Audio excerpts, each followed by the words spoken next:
Last Supper itself, of course, was drawing on the scriptures from especially the Passover story, Exodus chapter 12, when the commandments of how to do the special dinner that would have the angel of death pass over the people of Israel in Egypt, all that was described.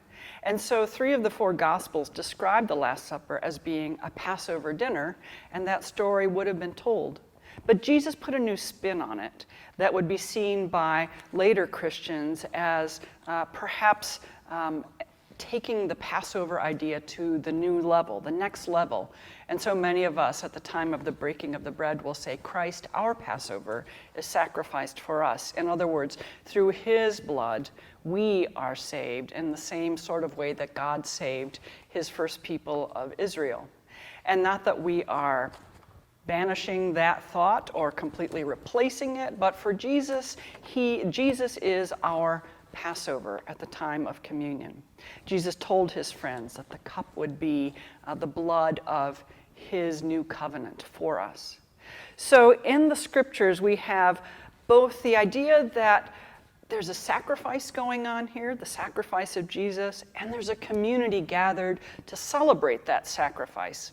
And when we consider what happens with communion over the ages, actually those 2 themes will keep popping up. The sacrifice, the community gathered to remember the sacrifice. So after the Last Supper, Jesus dies, Jesus comes back to life. Jesus makes appearances to his friends, completely surprising them. And they noticed that often it was around a meal that Jesus was made known to them. Probably the most famous story being the road to Emmaus, when 2 of his disciples, who are completely dejected by the failure of Good Friday and didn't stick around to find out what happened on Easter Sunday. They got out of town. Jesus meets them. They don't recognize him. And he walks the road with them, opening the scriptures, and finally they invite him to share a meal with them. And as he breaks the bread, they realize it's Jesus.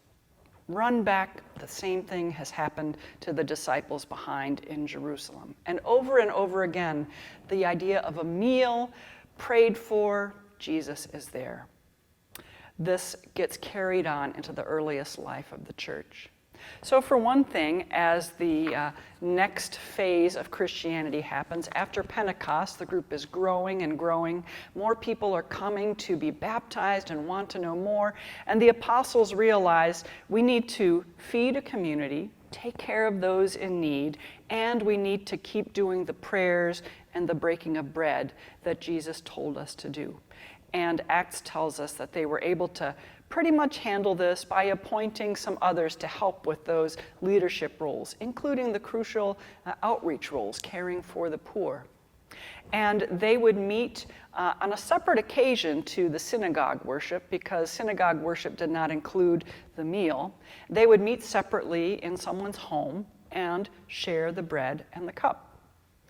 St. Paul later, as he founds communities around that Mediterranean area, also teaches them what they need to do. They need to bless the bread and the cup. Remember that Jesus said that they should do this as part of his Last Supper with them, and carry that on in the spirit of Christ's presence and especially the spirit of love.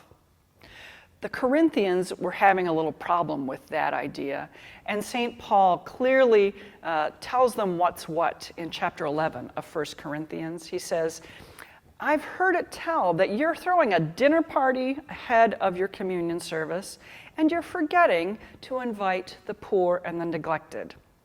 This is not the right thing to do, friends, he said. You need to do the loving thing, which is have your dinner at home before you gather as the church community, and then have this special sacramental meal, and make sure you include the poor and the needy that you know want to come to this event. Do it in the spirit of love, which does not try to lord it over other people, which does not exclude other people, but which invites in the fullest sense Christ, who was so full of love that he completely gave himself to our salvation. There's St. Paul. And it gathers speed as the church grew. We would be having house churches around in the Christian communities. There was no such thing as a Christian church yet. And we will find when we look at the tradition that surrounds the Eucharist that it starts out very simply in people's homes.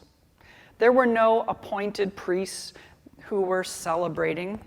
There was none of that. There were people gathered as faithful followers of Jesus who would tell the stories of their faith, who would gather and break the bread and share the cup as he had taught.